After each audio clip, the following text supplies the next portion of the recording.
I have to tell you, I'm deeply honored to be here with you because when we marched in 1963, Mary and Noel, Paul, Stuckey, and I, we stood there when Dr. Martin Luther King was delivering his I Have Dreams speech and looked at each other and said, Mary said to me, she took my hand. God bless her, she's with us now. And she said, Peter, we're watching history being made. And indeed we were. Let me just make something clear to you. At that time, if you were to go to Washington, D.C., and you were a person of color, in our nation's capital, you would not have been able to use the same toilets as a person, a Caucasian, in many, many, many circumstances. If you were a young black child, you couldn't go to Washington with your class because there weren't any hotels that would take blacks and whites together.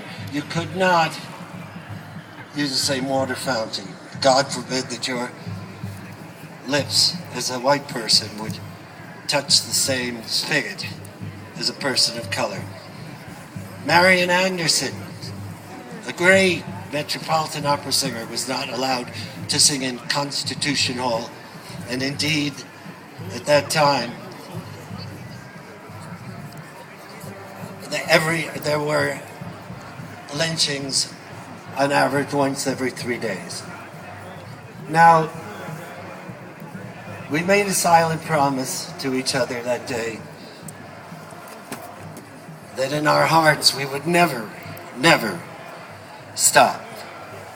And somebody who might have been the target of lynching that day, had he been the proper age and looked at somebody in the wrong way, that very person, had he been alive then, is now the President of the United States of America.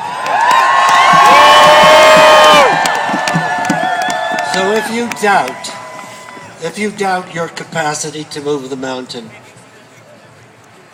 let me look at this history with you from that vantage point. If you persist, you will prevail.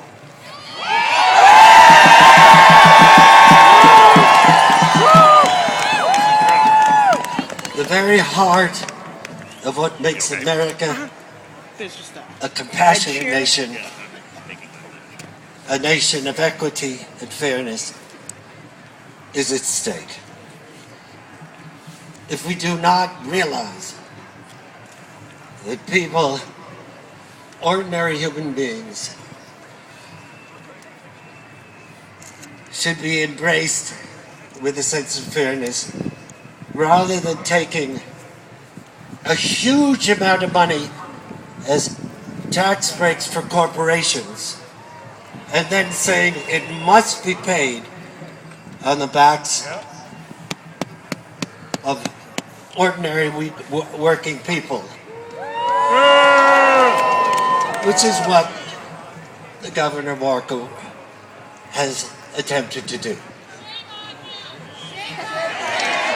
But remarkably, even given that, in point of fact, this is not about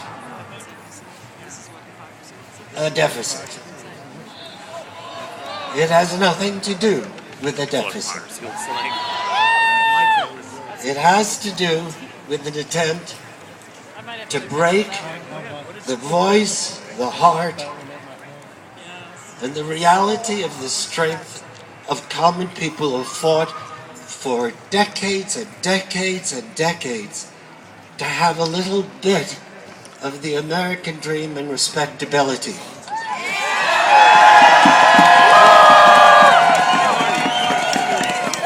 If there were no unions, there might still be children working in factories that were manufacturing clothing. If there were no unions, there would not be the guaranteed safeties that were put in place, there would not be the kinds of things that we take for granted as being the reality of American way of life, which is Social Security, which is health care to the degree that we have it, even though we still remain the only country that fought in the Second World War that does not have universal health care. All of these victories that were won for equity and justice to bring us out of that dark age came about to a large degree because the union movement brought them to light and to reality. With the taking away of collective bargaining rights, you effectively destroy the reason for it, the meaning of, the modus operandi, and the capacity to continue that fairness, and you say goodbye to it in our country in a very fast eroding fashion. We cannot allow that to occur. Therefore, stop the bill.